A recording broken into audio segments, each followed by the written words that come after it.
mettre le maillot là de suite. Hein. Ça. Salut équipage, c'est Ika, bienvenue sur le Cap. Aujourd'hui je vous emmène avec Jérôme Thion, ancien joueur emblématique du 15 de France. On va dans les coulisses du Canal Rugby Club chez Canal+, son nouveau lieu de travail. Alors vous êtes prêts? C'est parti.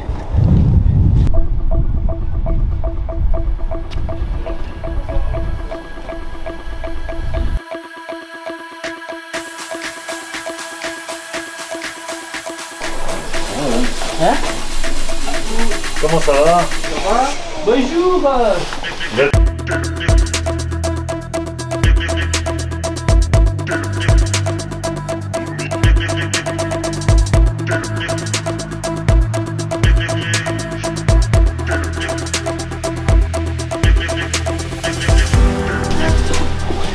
Comme au cinéma.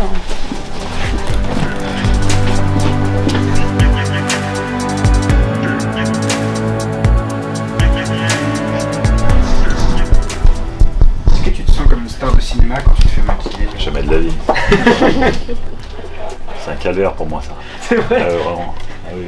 C'est vrai? Ah non mais ça c'est pas par rapport à toi mais. Non oui j'imagine. Le maquillage ça me. Ouais. T'as une petite appréhension quand tu rentres sur le plateau? Toujours ouais. Ouais. Bien sûr. Ouais. C'est du direct donc obligatoirement tu essayes de gérer tes émotions mais ça arrive par moment de. T'as un peu de trac. Le track tu l'as toujours mais c'est vrai que dès que le lancement est fait après voilà t'es dans l'émission, il n'y a pas trop de soucis mais bon ça t'arrive de buter sur certains mots et bon, ouais, voilà, bien sûr. il faut garder son calme. Et c'est marrant parce que quand même toi t'as eu une carrière assez longue avec des milliers de spectateurs qui te regardaient et rentrer sur un petit plateau où tu vois ça n'a rien à voir. Non c'est pas la même ambiance, c'est pas le même métier hein, tu sais. Ouais bien sûr. Tu es dans un sport collectif dans le rugby, tu dépends aussi de tes coéquipiers, là tu es tout seul avec le présentateur, il y a des caméras, tu sais que derrière il y a du monde qui regarde, donc faut être cohérent dans ce que tu fais. Ouais bien sûr. À partir de quand tu t'es dit que ce serait intéressant de se reconvertir dans le conseil quoi? Je me suis jamais dit ça en fait. C'est venu vraiment par hasard et lorsque j'étais joueur, je vais même te dire que c'est quelque chose qui m'attirait pas du tout et je me suis jamais dit je serais consultant rugby ou je ferais des commentaires sur les matchs. Voilà, c'est vraiment venu par hasard et sur les connexions que j'ai pu avoir avec des personnes qui m'ont fait confiance rapidement chez Eurosport et fil en aiguille, je me retrouve ici. Ok. Et le métier donc de restaurateur, ça c'est venu avant ou après? Aussi par hasard. Un peu par hasard. C'est que des hasards qui font qui vont jalonner l'après-carrière. Après, j'ai arrêté ma carrière en 2013 sur une blessure au tendon d'Achille. Et je suis reparti faire des études qui n'ont rien à voir avec la restauration, puisque c'est des études de management. J'ai fait un master en management à Bayonne.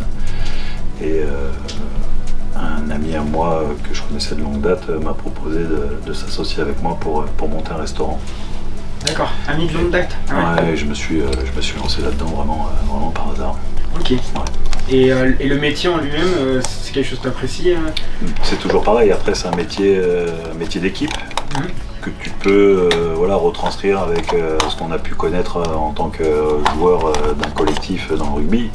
Et tu te retrouves exactement avec, surtout quand tu as une grosse structure, avec beaucoup de personnel, des gens qui ont besoin d'avancer dans le même sens, d'avoir une vraie direction et d'avoir une motivation commune. Donc c'est là où je me suis retrouvé aussi dans le management et à essayer de motiver mes équipes et d'avoir un vrai discours de gérant sur cette structure. Et pour en revenir du coup un peu aussi à la carrière, déjà, est-ce que aujourd'hui tu retrouves encore à certains moments de ta vie, qu'elle soit pro ou perso, les mêmes sensations que tu avais sur le terrain, ou c'est vraiment quelque chose qui est passé Ah non, ça c'est vraiment la vraie difficulté quand tu arrêtes ta carrière de rugbyman professionnel où tu as des sensations vraiment qui sont complètement différentes avec la vie d'une personne lambda, puisque tu joues devant 80 000 personnes de temps en temps, tu as la chance de pouvoir porter le maillot de l'équipe de France, de représenter ton pays, tu as une vraie vie de vestiaire, et quand tu arrêtes ta carrière, c'est vraiment cet arrêt de vie collective qui est le plus difficile à assumer et à passer, puisque c'est un cadre que tu as l'habitude de gérer, c'est une vie commune avec 30 personnes durant 15 ans, et de se retrouver à sortir de ce collectif et de retrouver une vraie vie de personnes tout à fait normales, et de se retrouver et d'avoir une vraie structure, c'est très compliqué à remettre en place. Mais voilà, toujours un nouveau challenge dans ta vie, mais c'est vraiment voilà, c'est la difficulté principale quand tu arrêtes ta carrière. Ouais, je comprends. Et j'ai vu donc que tu avais participé à un Ironman. Ouais. C'était ce désir de retrouver un peu des sensations qui t'a poussé à faire ça. C'était un défi complètement stupide à la base, hein, parce que vu mon physique, j'étais pas du tout préparé à faire un Ironman, mais voilà, de fil en aiguille, je m'étais inscrit, en fait, c'est vraiment par hasard, je m'étais inscrit après ma blessure, 2 ans après ma blessure, un copain à moi qui avait déjà fait un Ironman à Nice me propose de faire une distance courte à Saint-Jean-de-Luz. Je fais cette distance courte, je fais la natation, je sors en vélo, 5e kilomètre, mon pneu explose. Je change mon pneu, je refais 500 mètres, le pneu de nouveau explose, et là, je dois abandonner. Okay. Donc voiture balai et compagnie. Le lendemain dans la presse, dans le sud-ouest, puisque c'était à Saint-Jean-de-Luz, petit encart avec marqué un ancien rugbyman international a abandonné le triathlon de Saint-Jean-de-Luz. Bien sûr, il n'y a pas d'explication en disant que j'avais plus de pneus, que j'avais explosé mon truc. Non, juste à abandonner. Donc un peu mal sur le coup, tu vois. Et puis mon pote me tannait encore une fois. Il faut qu'on fasse un Ironman, je te jure, ça va être extraordinaire. Je dis non, je n'ai pas le physique et je le ferai pas. 2 semaines plus tard, il m'envoie le code flash comme quoi il s'était inscrit à l'Ironman de Panama City. Okay. 9 mois plus tard, et juste à côté du code flash de son inscription, il m'envoie le petit article Jérôme Thion abandonné. Il est fort. Ouais, très fort. Donc, je me suis inscrit et je me suis préparé pendant 9 mois. 9 mois. Et je l'ai fait. Okay. Voilà. Et ouais. Et sensation du coup, et c'était dur, j'imagine, forcément, mais. Ouais. Très compliqué, parce que natation, vélo, pas de problème, mais la course à pied, 42,5 quand tu fais 110 kg. Ah oui, tu as gardé les 110 kg Je suis tombé à 110 kg, ouais. Ah, donc, ouais, je suis tombé à 100 j'étais un peu plus loin, mais tomber à 110 kg et faire un marathon après 3 km 8 de natation et 180 km à vélo, c'est dur, quoi. Donc, mais voilà, l'objectif a été atteint, 12h58, et la sensation sur les 500 derniers mètres, t'arrives sur un tapis rouge, enfin voilà, l'américaine, ouais, avec le présentateur qui dit You are an Ironman, enfin, c'est vraiment une sensation fantastique. Ouais. Et t'as pas eu des séquelles, genoux, articulations? Non, je m'étais préparé correctement. Solide. Voilà.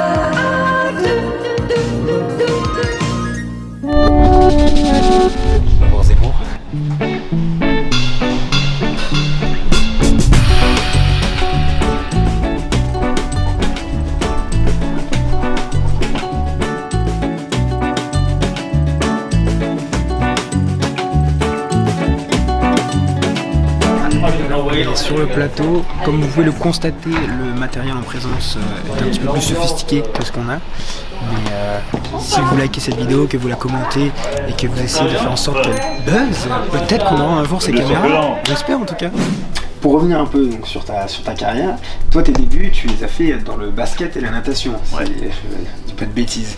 Et donc qu'est-ce qui s'est passé pour que tu te retrouves au rugby, et en plus assez tard? Même très tard, oui. J'ai commencé par la natation quand j'étais en région parisienne. Je suis descendu, puisque mes parents étaient mutés du côté de Tarbes. Et j'ai commencé le basket assez tard aussi, à 14 ans. Donc, premier sport collectif que je faisais de ma jeune enfance. J'ai fait un stage de basket un été à Pau, le stage de basket de Michel Gomez, qui à l'époque était entraîneur de Léon Bernet-Portez. Et j'ai été recruté pour, c'était au mois de juillet, j'ai été recruté pour le mois de septembre pour rentrer au centre de formation de l'élan Bernet, où je suis resté 3 ans, où j'ai connu la professionnalisation et tout l'aspect vraiment professionnel que pouvait amener le basket à l'époque durant 3 ans. Je suis remonté en région parisienne suite à ma formation à l'élan, au basket à l'ECOP, ouais. Qui était à Cergy-Pontoise, qui était en National 1. Et de fil en aiguille, j'ai rencontré certaines personnes qui jouaient déjà au Racing Club de France. À l'époque, je joue au basket et je me suis entraîné tous les mercredis où j'avais les jours off au basket. Je m'entraînais avec les jeunes Réchelles du Racing. Et à la fin d'année, il a fallu que je fasse un choix puisque les entraîneurs du Racing pensaient que je pouvais faire quelque chose dans le rugby. Et moi, de mon côté aussi, je me retrouvais dans une situation où je devais faire un choix. J'avais Bondy qui était en Pro B au basket qui me proposait un contrat pro et le Racing Club de France qui me disait que j'avais peut-être l'opportunité de pouvoir décrocher un contrat et de faire carrière dans le rugby. C'est un choix cool quand même. Ouais. Et je suis parti avec le Racing pour une année et de fil en aiguille, voilà, Clermont, Perpignan et 10 ans en BO, mais le choix était judicieux sur ce moment-là. Ouais, en effet. Ouais. Voilà. Et alors moi j'ai entendu parler d'une petite anecdote, tu vas me dire si elle est vraie, que tu avais fait quand même 1 an à la section paloise. Non. J'avais pas fait 1 an en fait. L'histoire c'est simplement que mon entraîneur au centre de formation était Freddy Hufnagel, qui est une vraie légende du basket français dans les années 80 et qui a gagné la Coupe Corach avec Léon Bernet-Portez, qui a été champion de France, meneur de jeu, plus de 250 sélections avec l'équipe de France de basket.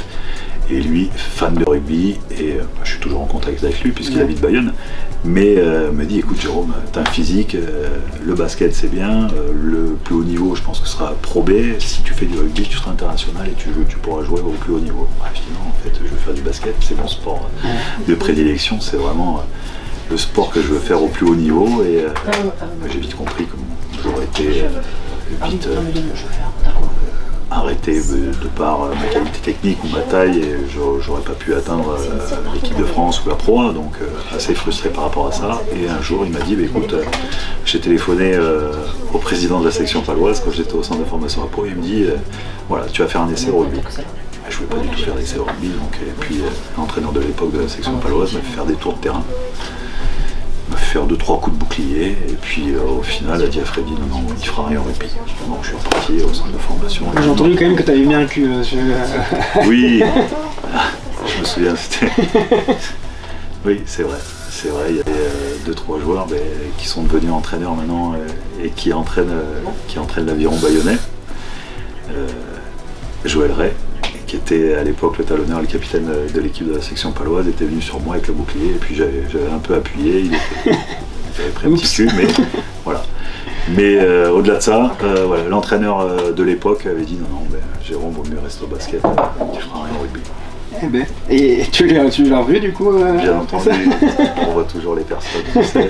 Il était à l'époque entraîneur, par la suite entraîneur à Dax et je l'ai revu pas mal de fois, mais bon, c'est marrant pour la petite anecdote. Et il avait le nez en tout cas, on sent que... On peut pas tout savoir, c'est comme ça. Alors là on est dans le sous-sol de Canal, on va aller regarder les matchs de Pro D2. Il y aura Jérôme avec son petit cahier qui va prendre des notes et il va faire le débrief après sur le plateau. Et donc vous allez nous suivre dans les 2 étapes.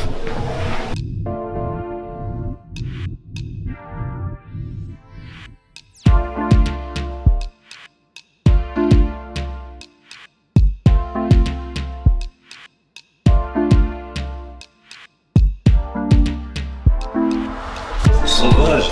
T'as mis des nions un peu ou pas dans les mêlées, dans les rates? Genre aucun. 15 ans de mêlée, 0 nion. Un deuxième ligne qui met des nions, franchement. Ça n'existe pas. C'est celui qui en plus est le moins disposé à pouvoir le faire quoi. Il y a quand même, je tiens à dire qu'il y a une vidéo YouTube qui tourne un peu où tu mets un coup de tête sur un gars. Ouais. Peut-être la seule où j'ai été pris là. J'ai pas été sanctionné. En effet. Et je m'en veux. T'as pas été sanctionné? Non. T'as rien pris, même pas Non. une petite... Ça n'a pas été vu quoi. C'est la discrétion. Ah, barrière. C'est là l'art du grand joueur. Barrière, est-ce que les autres ont pris des zones à côté de toi? C'est qui le joueur le plus boxeur que tu aies connu toi dans ta carrière? Boxeur. Ouais, le plus violent. Qui en manquait pas une pour faire. Sauter les polotos. Sauter. Soso Poloto. Soso Poloto. Je vois Biarritz. Je vois bien. Ouais. Et lui, ça. Celui de le garçon rose? Il fallait 10 cm et le mec tombait. C'était impressionnant, vraiment. Mais il venait d'où lui? De Brive. Il est Nouvelle-Calédonie et arrivé à Brive à l'époque de Laurent Seigne et il a joué pendant 10 ans à Biarritz. Un animal. Vraiment.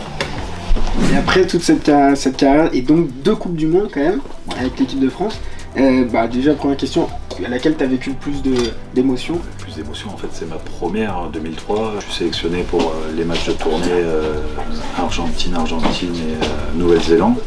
C'est ma première sélection, et en suivant la sélection pour la Coupe du Monde. Donc j'avais que 3 sélections et j'avais fait qu'une seule tournée avant d'être sélectionné pour l'équipe de France et pour la Coupe du Monde en Australie. Donc moi, ça a été vraiment un changement total, et c'était vraiment un objectif personnel de pouvoir arriver à avoir le maillot de l'équipe de France. Mais c'est vrai que ça arrivait très vite, et j'ai eu la chance de pouvoir le porter pas mal de temps, pendant 8 ans. Mais ça a été véritable, ça a été extraordinaire de pouvoir le porter une fois en Argentine et d'avoir cette continuité pendant 8 ans, d'être en équipe de France pendant toutes ces années. Ouais. Donc du coup, Coupe du Monde 2007, moi j'étais un peu petit, mais j'étais devant la télé et il y a eu un très très beau haka. Et la première réponse de l'équipe de France devant ce haka, avec Imanol, donc dans la dernière vidéo, on a parlé du haka de 2011, et du coup moi j'aimerais bien qu'on regarde ensemble le haka de 2007 et que tu me parles un peu des sensations que tu as eues devant ce haka.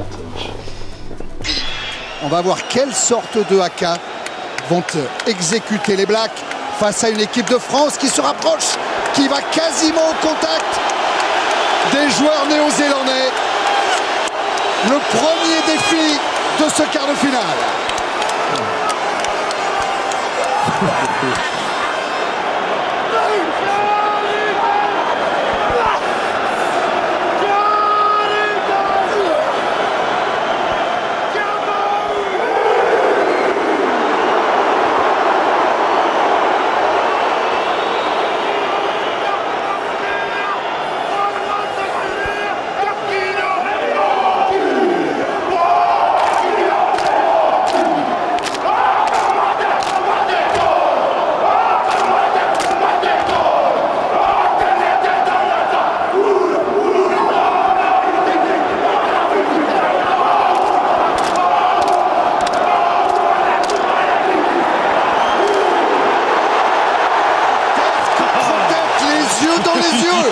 Le défi terrible entre Néo-Zélandais et Français. Je vais pas mettre le maillot là de suite. Alors ça. Non, et pour la petite histoire, voilà, on est en 2007, on perd le premier match d'ouverture contre l'Argentine. On est préparé, mais on sait pertinemment que si on perd le premier match, ce qu'on fait contre l'Argentine, on se retrouve direct en quart de finale. Et le match n'est pas en France, il est au Millennium Stadium à Cardiff. La Coupe du Monde est censée être en France, frustré par rapport à ça. Et suite à ce match contre l'Argentine, voilà, on se prépare vraiment, on fait un petit building, on va dire. On se retrouve, on se resserre dans un petit bar à côté de Marcoussis, on se dit les choses comme il faut, et puis voilà, la continuité, on se retrouve à Cardiff une semaine avant ce quart de finale contre les Blacks qui sont marqués numéro 1, c'est eux qui doivent gagner absolument en 2007. Et je sais pas, en fait, toute cette préparation et toute cette semaine qui précède ce match, le samedi, il y a une sérénité qui est indescriptible et qui, voilà, dont on parlera plus tard avec les joueurs, qu'on n'ose pas exprimer parce qu'on se dit, bah, écoute, je crois qu'il peut rien nous arriver.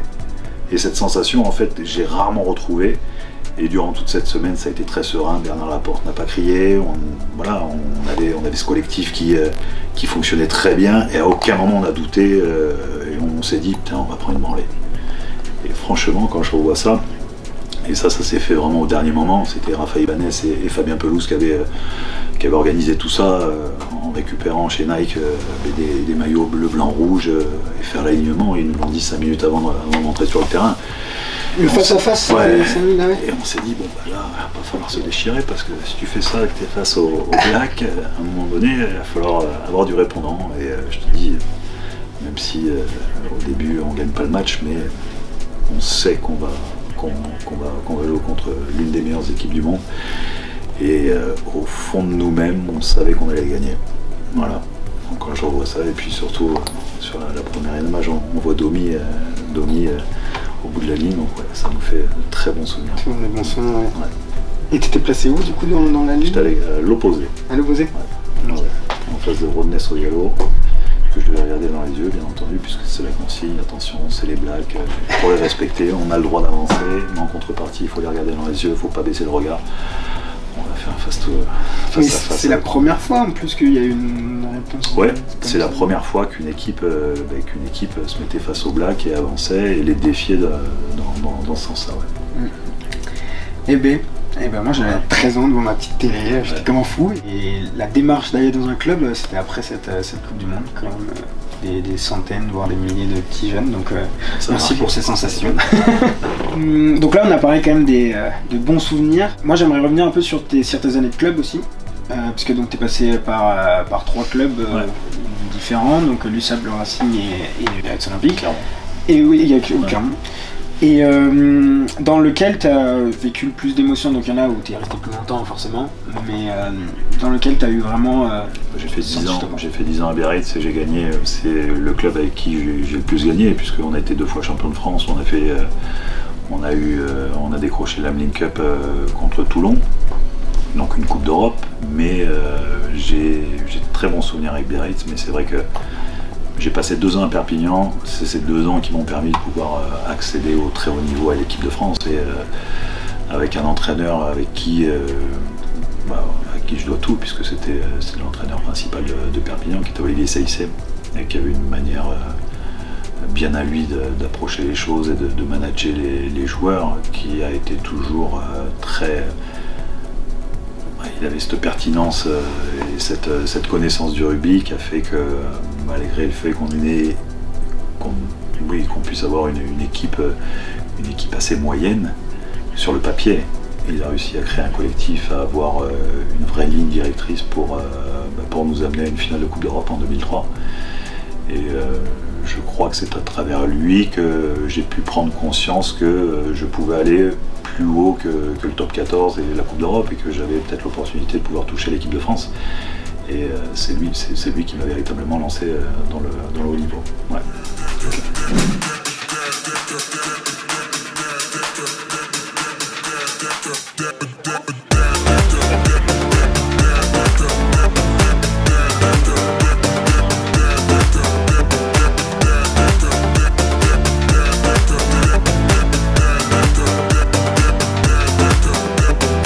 Là on a parlé des très bons souvenirs, et du coup moi j'aimerais aussi parler des moins bons. Et ta fin de carrière, donc tu as fini ta carrière sur une blessure. Ouais. Est-ce que tu peux déjà nous expliquer un peu la blessure et ce moment où tu t'es dit bon bah maintenant il faut raccrocher les crampons quoi? 35 ans, 2013, je me retrouve avec un tendon d'Achille abîmé. J'ai un suivi médical depuis le début de saison, j'ai quelques petites tendinites, c'est un tendon qui me fait mal depuis des années, avec lequel je m'entraîne et je serre les dents, et malgré tout j'arrive à m'entraîner, à pouvoir faire quelques performances, mais début de saison je me blesse vraiment, j'ai une fissure longitudinale dans le tendon d'Achille et je sais que ça va être très compliqué, qu'il va falloir m'opérer. Et je suis un protocole, les médecins me disent il n'y a aucun problème, tu peux continuer à jouer. Je joue, j'ai confiance aux médecins, donc il n'y a pas de souci. Et un jour, je me retrouve dans une situation où j'arrive même plus à me lever, à marcher correctement sans avoir de bâtiment ou de pouvoir me déplacer ou de pouvoir courir. Je téléphone à un chirurgien à Paris, le professeur Jean, et je vais le voir. Je lui fais voir les IRM que j'avais fait auparavant. Il me dit mais Jérôme, en fait, je comprends déjà même pas comment tu peux marcher ou même courir, puisque tu as une désinsertion, j'avais une désinsertion de 70% du tendon d'Achille, et j'ai donc dû suite à ça me faire opérer et arrêter ma carrière sur cette grosse blessure. Qu'est-ce qui se passe dans ta tête à ce moment-là? J'imagine il y a beaucoup de frustration évidemment, mais est-ce que du coup tu t'es cloîtré chez toi pendant un moment pour réfléchir à ce qui se passait? Est-ce que tu as voulu complètement changer d'horizon et partir faire la fête? Non, j'étais dans une situation où, arrivé à 35 ans, il fallait faire un choix. Moi j'avais prévu d'être dans la continuité, d'avoir encore 1 ou 2 années supplémentaires dans le rugby, mais physiquement à un moment donné tu te regardes jouer et tu te dis bon c'est peut-être pas la même personne que je vois et que j'ai l'impression d'être, donc il faut savoir arrêter. Et même si je ne suis pas sorti sur un match j'aurais aimé sortir sur une fin de saison ou quoi que ce soit. Voilà, il a fallu faire un choix et j'ai fait ce choix, malgré le fait que j'avais aussi des opportunités après ma blessure, quelques contacts pour pouvoir. J'avais les Sharks qui m'avaient téléphoné dans le Super Rugby pour me faire de la réhabilitation et me proposer de jouer avec cette équipe sud-africaine. Mais bon, c'était un choix vraiment difficile à prendre, surtout qu'on est en fin de carrière. Et puis je m'étais projeté sur l'après-carrière et sur de nouveau repartir aux études. Quoi. Et alors, qu'est-ce que ça fait du coup de retrouver les bancs de l'université après toute une carrière comme ça? Tu sors d'un cadre collectif où tout est cadré, où on t'explique, où on te dit exactement comment t'habiller, quoi manger, te drive pendant 15 ans, et tu te retrouves dans une situation où tu repars avec des élèves, où tu dois retrouver ta place dans une vie normale, où tu n'es plus le joueur de rugby, tu es une personne lambda, et tu te retrouves dans une situation où il faut assumer ça, il faut redescendre un petit peu sur terre, savoir que la carrière est derrière toi, et ça c'est vraiment une période vraiment compliquée quand tu es joueur de haut niveau, de passer de joueur de haut niveau à personne tout à fait normale et à retrouver sa place dans le monde réel. Ouais, parce qu'on a la chance de pouvoir vivre de notre passion, et du jour au lendemain tu n'as plus la possibilité de vivre de cette passion et tu redeviens une personne normale. Voilà. Donc il faut avoir la tête sur les épaules, il faut avoir un cadre familial assez stable et des personnes qui t'entourent et qui te conseillent. Mais c'est une période vraiment, vraiment difficile. Ouais. Et ben pour retrouver des notes un peu plus joyeuses, si tu veux bien, on va jouer à un jeu qui s'appelle le Setiquette. Donc je vais te donner des citations du rugby et tu vas essayer de trouver la personne qui l'a dit. Alors, est-ce que tu es prêt? Ouais. Si la victoire nous rend souvent cons, on devient plus intelligent dans la défaite. Tu as le choix entre Bernard Laporte, Jean-Pierre Rive ou Pierre Berbizier. Jean-Pierre Rive. Pierre Berbizier. Qu'est-ce que t'en penses? Si la victoire nous rend souvent cons, on devient plus intelligent dans la défaite. Minute philosophique. Après 2 bières. Tu peux pas me faire ça. Je suis à jeun, je peux pas répondre. 2 bières et puis. Alors, question suivante. Le rugby ne se joue pas en 2, mais en 3 temps. Avant la ferveur, pendant la bravoure, après la fraternité. Jean Prat, René Crabos, Fabien Galtier. Ouais, Jean Prat, c'est... Et ben c'est René Crabos. Et bien en fait c'est un vieux rugbyman des années 20-30 si je dis pas de bêtises. Il était très reconnu par les Anglais, c'était un 3/4 centre qui faisait 1m67. Il était surnommé Napoléon et apparemment il avait une vision du jeu exemplaire. Allez, la dernière. Sortez les mains de vos poches parce que si vos couilles explosent, il y en a un paquet qui vont devenir manchots. Fabien Galtier, Vincent Moscato ou Bernard Laporte? Moscat. Bernard Laporte. Non, c'est pas Bernard. J'ai trouvé ça sur la toile, alors peut-être que... Non, c'est du fake. You are fake news. Je sais pas. Je vois pas Bernard sortir ça. Toi qui as connu Bernard dans les vestiaires, est-ce qu'il était comment? Parce qu'on l'a vu péter des câbles et tout. Diego, chute un peu. On est capable de le presser là. Merde. Est-ce qu'il était taquin? Est-ce qu'il était un peu vulgaire? Il était comment dans les vestiaires? Ah, dans le vestiaire, en fait, c'était même avant le vestiaire, en fait, il avait cette capacité à manager les joueurs, à avoir le mot exact et la pertinence avec chaque joueur en fonction de la personnalité. Et chaque veille de match, il y avait toujours un petit briefing d'avant-match, la veille des matchs d'équipe de France. Ça durait 20 minutes. Tu sortais de ce briefing, tu n'avais qu'une seule envie, c'était de mettre le maillot et de jouer. Il avait cette faculté à emmener l'équipe, même ceux qui ne jouaient pas. Enfin, il était très bon dans le management, dans l'approche, dans son analyse, et vrai meneur d'homme. Fantastique, ouais, vraiment. Ok. Et bah s'il voit cette vidéo, il sera content. Faut y aller là.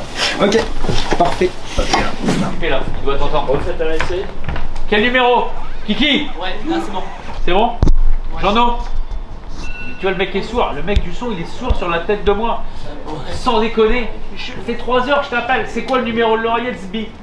C'est la 2. Putain, mais c'est comme d'hab. Putain, alors c'est la 3. Non, il m'a dit la 2. 1, top générique.